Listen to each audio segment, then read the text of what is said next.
All right, so get this today. We're diving into 7 simple psychology tricks to control anyone and any situation, Buddhist teachings. Wow, that's quite a title. Yeah, you heard that right. I know some of our listeners might be raising an eyebrow at that one. Yeah, but before anyone starts thinking we're going all like, Machiavellian or something, Right. the focus is really on how these techniques can be used ethically for positive influence. Yeah, for good, not for evil. Exactly. And the cool thing is they're rooted in Buddhist principles. It is interesting how they sort of combine these ancient wisdom traditions with modern psychology. Yeah, it's like a blend of the two. Yeah. Okay, so let's just jump right into it. Okay. The first technique is all about the power of presence. Right. And we all know being present is important, but this goes beyond just listening. It's more about cultivating a space of genuine respect and trust simply by how you focus your attention. It's about really seeing and valuing the other person. Yeah, and the source suggests a specific technique. Mindful eye contact. Oh, interesting. Not like a creepy stare down, Right. but more of a calm and attentive gaze. So not staring them down, No. but holding their gaze. Yeah, they say it can make the other person feel more grounded and open to what you're saying. You know, there's actually some science behind this. Oh, really? Yeah, studies have shown that steady eye contact activates the social engagement system in the brain. Wow. This triggers the release of hormones like oxytocin, Interesting. which plays a key role in fostering trust and connection. So it's like a nonverbal way of saying, Yeah. I see you, I value you. Exactly. So just by tuning in completely, it can actually create a neurochemical shift in the other person. Yeah, pretty powerful, right? That's amazing. It's not about manipulation. It's about fostering that connection Right. that allows for real communication and understanding. Okay, so the next technique is environmental influence. Okay. The idea that the physical space where you have a conversation can actually impact its dynamics. It's fascinating how our environment often affects us. Yeah, this one surprised me a bit. On a subconscious level, right? Yeah. Think about how you feel in a bright, open space. Right. Versus maybe like a dimly lit enclosed space. Yeah, Your mood and energy probably shift, totally. depending on your surroundings. Yeah, and the source claims that by being aware of this, we can actually use it to our advantage. Oh, interesting. Yeah. Like if you want to project confidence, Okay. they suggest choosing a seat with a solid wall behind you. Okay, so imagine you're in a negotiation. Mm-hmm. You could use this knowledge strategically Right. by choosing a seat that makes you feel grounded and confident. Yeah. But remember, though, ethical influence is about creating a fair playing field, Yeah. not manipulating others. Right. So how could you use this knowledge to make everyone at the table feel more comfortable? Yeah, that's a great point. It's not about using these techniques to get an unfair advantage, Right. but more about creating an environment Yeah. where everyone feels seen and respected. Exactly. Okay, moving on to technique number 3, active listening as a superpower. Okay, I love this one. I know we've all heard about active listening, Right. but the source connects it to a deep human need Hmm. to feel valued, Yes. which makes it so much more than just a communication skill. when it's done, genuinely, it's a profound act of generosity. Yeah, think about a time when you really felt heard. Oh, yeah. What did that person do? They were present. Yeah. They really listened. Yeah. Maybe they reflected your emotions back to you. Yes. Or maybe they asked insightful follow-up questions that showed they were genuinely trying to understand your perspective. Yes. And it makes you realize that listening isn't just about absorbing information. Right. It's about creating a space where the other person feels safe to express themselves fully. Exactly. And by really understanding the other person, Yeah. you can then tailor your communication in a way that resonates with them. It's about meeting them where they are, Yes. not where you want them to be. All right, let's move on to something a little lighter. Okay. Technique number 4 is laughter as a connection indicator. Well, this is a fun one. So they're saying you can gauge someone's connection to you Oh, by observing who they look at while laughing. interesting. Sound a little strange. It might sound unusual at first, Yeah. but there's a psychological explanation for it. Okay. Laughter is a social bonding mechanism, and it often involves instinctively seeking validation Oh. from those we feel closest to. Like Okay. we're looking for confirmation that we're sharing a moment of joy and connection. So if you're in a group and someone consistently glances at you while laughing, Yeah, it could be a subtle sign right. that they feel a sense of trust and affinity with you. Exactly. It's a reminder that communication isn't always about the words we speak. Yeah. Our nonverbal cues can reveal a lot about our feelings. Okay, so pay attention to those subtle signals. Yeah, they can offer valuable insights. Okay, on to technique number 5, breaking patterns of negativity. Right. This is about the Buddhist concept of breaking free from cycles of suffering, Right. but applied to interpersonal dynamics. So not getting caught up in negativity. Yeah, the core idea is that by choosing not to react to negativity, you disrupt the expected pattern and maintain your composure. You're recognizing that you have a choice in how you respond. Yeah, so it's not about passively accepting bad behavior. No. It's about making a conscious decision to break the cycle of negativity. I like that. So the source gives a great example. Imagine someone's being unjustly critical of you. Okay. Instead of getting defensive or firing back, Right. you respond with calm curiosity. That's a good one. You could say something like, "That's an interesting perspective. Can you tell me more about why you feel that way?" Wow, that's brilliant because it completely shifts the dynamic. Yeah. You're not conceding to their criticism, Right. but you're also not fueling the fire. Right. You're inviting them to engage in a more constructive dialogue. And often when people feel heard and understood, Yeah. they're more likely to let go of their negativity. Okay, so technique number 6 is timing is everything. Oh. I think we can all relate to the importance of choosing the right moment Yeah, to communicate something important. absolutely. But this technique goes a step further Right. by connecting it to the Buddhist concept of mindfulness. Interesting. It encourages us to be attuned to the other person's state of mind Mm-hmm. and to choose a time when they're most receptive. Makes sense. And they give a really interesting tip. Try talking during a meal. Oh, that's a good one. Apparently, the act of eating triggers a physiological relaxation response, Interesting. which can make people more open to suggestion. Who knew dinner conversations had so much potential? Yeah. It's a clever example of how understanding psychology can enhance our interactions. It makes you wonder what other hidden opportunities for connection we might be missing out on just because of poor timing. Right. It's a reminder that even small details can have a big impact. Okay, and last but not least, we have technique number 7, confidence through conviction. Okay. This one's all about aligning your words with your inner truth. True confidence doesn't come from arrogance or bravado, Yeah, but from a deep belief in what you're saying. I like that.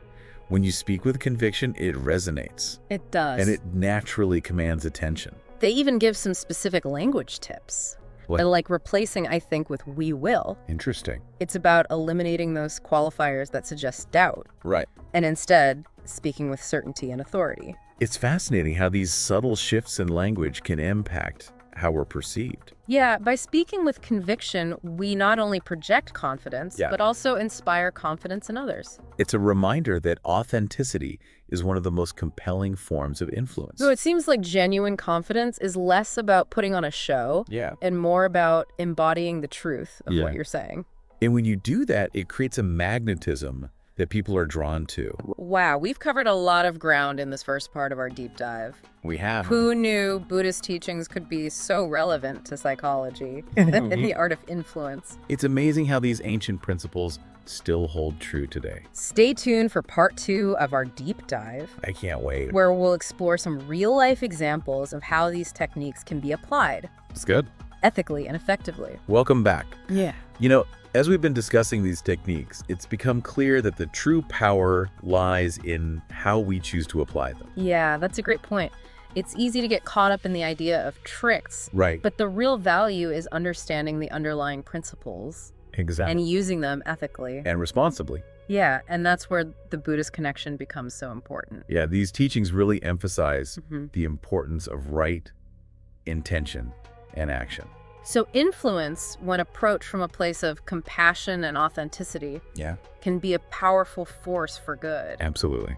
It's not about manipulating or controlling others. Right. It's about creating win-win situations. Yeah. Fostering genuine connections Mhm. and using our understanding of human behavior to make a positive impact. One of the key concepts the source highlights is self-awareness. Right. Before we can influence others effectively, Yeah. we need to understand our own motives and biases. It's like that old saying, know thyself. If we're not aware of our own internal landscape, we can unintentionally project our insecurities or agendas onto others, Yeah. which can sabotage our efforts to connect authentically. Right, like let's say you're trying to persuade someone to see your point of view. Okay. If you're coming from a place of insecurity or a need to be, Right. Yeah. that will probably come across in your communication. Right, even if you're not consciously aware of it. Exactly. So how do we cultivate this self-awareness? Well, it's definitely a skill that can be cultivated through mindfulness practices, like meditation and introspection. Yeah. Taking time to observe your thoughts and feelings without judgment. Yeah, and can help you become more aware of your underlying motivations. So the more we understand ourselves, Yeah. the better equipped we are to communicate effectively and build genuine connections with others. The source also introduces a fascinating concept from Buddhist teachings, the art of non-reaction. Oh, yeah. I remember this from the first part of our deep dive. Yeah, it's about choosing not to engage Right. with negativity or provocation. Essentially breaking the cycle of conflict. Right, think of it this way. When someone tries to provoke you, they're trying to hook you into their emotional drama. Interesting. By refusing to react in the expected way, Yeah. you're denying them that satisfaction. You're taking back your power. Exactly. The source gives a great example. Okay. Let's say someone is unjustly criticizing you. Instead of getting defensive, Okay. you respond with calm curiosity. You could say something like, that's an interesting perspective. Can you tell me more about why you feel that way? It's brilliant Yeah. because it disarms the negativity. It shifts the dynamic. Yeah, you're not conceding to their criticism, Right. but you're also not fueling the fire. You're inviting them to engage in a more rational and constructive conversation. Precisely. And often when people feel heard and understood, Yeah. they're more likely to let go of their negativity and become more open to finding a solution. It's a powerful reminder that sometimes the most influential action is inaction. Or at least a carefully considered reaction. The source also emphasizes the importance of creating emotional safety in our interactions. Yeah, when people feel secure and respected, Yeah. they're more likely to open up. If you feel threatened or judged, you're going to be on the defensive. Right. But if you feel safe and supported, Yeah. you're more likely to be open to new ideas. Exactly. Creating emotional safety is about fostering an environment of trust and mutual respect. So it involves active listening, Yes. validating feelings, and being mindful of our nonverbal communication. It's interesting that they bring in the Buddhist practice of metta, or loving kindness, as a way to cultivate emotional safety. It's a beautiful practice. Yeah, meditation involves cultivating feelings of warmth and goodwill towards oneself and others. And even if you're not formally meditating, Right. you can still bring that same energy of loving kindness into your interactions. Exactly. So it's about holding a space of genuine care and compassion for the other person, Yeah. even if you don't agree with them. Even if you don't understand their perspective, It's about recognizing their inherent worth as a human being. regardless of their actions or opinions. And when people feel that level of respect and acceptance, they're much more likely to let their guard down. And be open to connection and influence. This makes me think about the times when I've felt most influenced by someone. Yeah. It's never been when they've tried to force their opinion on me. Right. It's always been when I've felt a genuine sense of connection and respect from them. It's a reminder that true influence is about creating a space Yeah. where people feel safe to be themselves, to express their thoughts and feelings openly, Yeah. and to explore new ideas without fear of judgment. That's so powerful. It's not about manipulating or controlling others. It's about empowering them Yeah. to be their best selves. The source also provides some practical examples Okay. of how to apply these techniques in everyday situation, What? like leading a team meeting Okay. or navigating a challenging conversation with a loved one. In a team meeting, you can set the tone by grounding yourself, Yeah. being mindful of your body language, Right. and using active listening to create a sense of collaboration and respect. And when you're having a difficult conversation with someone, it's essential to approach it from a place of empathy and understanding, Try to see things from their perspective. even if you don't agree with them. And remember, the way you communicate is just as important as the words you use. Right. Speak with confidence and clarity, Yeah, eliminating those hesitant phrases, like I think or maybe. which can undermine your message. It's about owning your voice and speaking your truth Yeah. in a way that is both assertive and respectful. So it seems like the key takeaway here is that ethical influence is a delicate balance, Yeah, it's about being assertive without being aggressive, right? being compassionate without being passive, and being strategic without being manipulative. It's a lifelong journey of learning and refinement. The more we practice these techniques, Yeah. the more we develop our capacity for positive influence. And as we do, Yeah, we contribute to creating a more harmonious and fulfilling world. for ourselves and those around us. This has been such an insightful exploration It has. of how Buddhist teachings can inform our understanding of psychology and Yeah, the art of influence. I'm already starting to see how I can apply these principles in my own life. Welcome back to the deep dive as we wrap up our exploration of 7 simple psychology tricks to control anyone and any situation Buddhist teachings.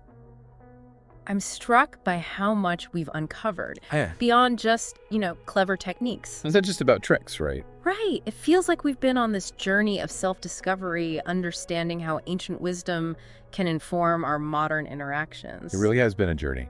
So for our listeners who are ready to put these insights into action, let's do a quick recap of those 7 key takeaways. Okay, sounds good. Starting with the power of presence, ditching those distractions, and truly being there with someone you know, creating that space of respect and trust just through your focused attention. It's amazing how powerful that can be. And remember that study we talked about? Oh yeah, with the eye contact. Yeah, steady eye contact actually triggers the release of oxytocin in the brain.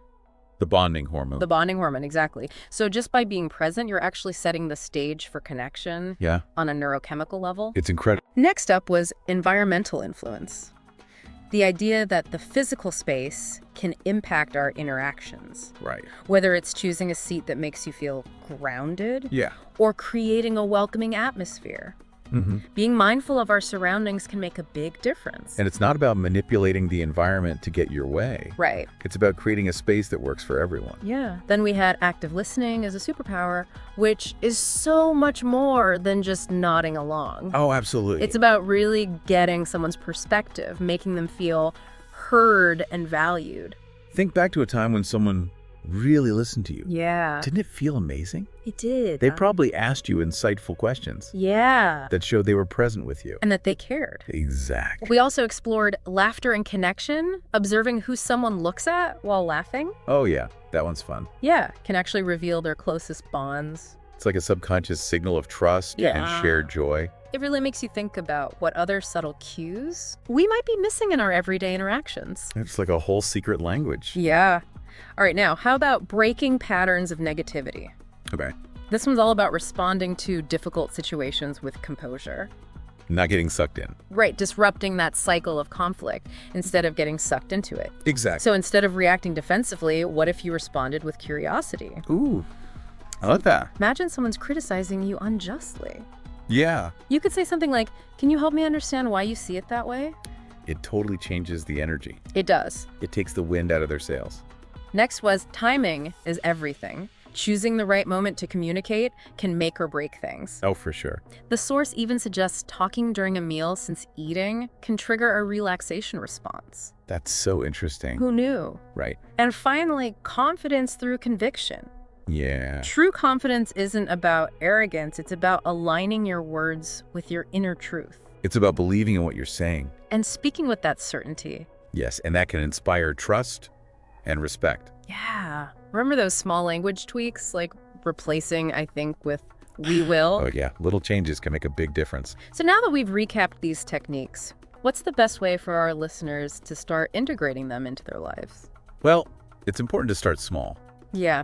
It can feel overwhelming to try and do everything at once. Right, it's like starting a new workout routine. Yeah. You don't want to overdo it. Choose one technique that resonates with you. Maybe practicing mindful eye contact Yeah. or choosing a seat that empowers you.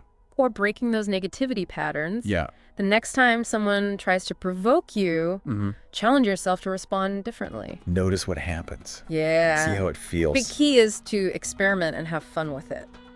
It's not about being perfect. Yeah. It's about growth. As you practice, pay attention to those subtle shifts in your interactions. Yeah. How do people respond when you're truly present? When you listen deeply? When you speak with conviction. Those are the signs you're on the right track. It's an ongoing journey. Yeah. And the more you refine these skills, the more you'll realize that ethical influence isn't about controlling others. Yeah. It's about unlocking positive change within yourself. And the world around you. Exactly. So to our listeners, what one technique will you try today? Pick one and give it a go. Experiment with it. See what happens. You might be surprised. Keep diving deep, and we'll see you next time on The Deep Dive.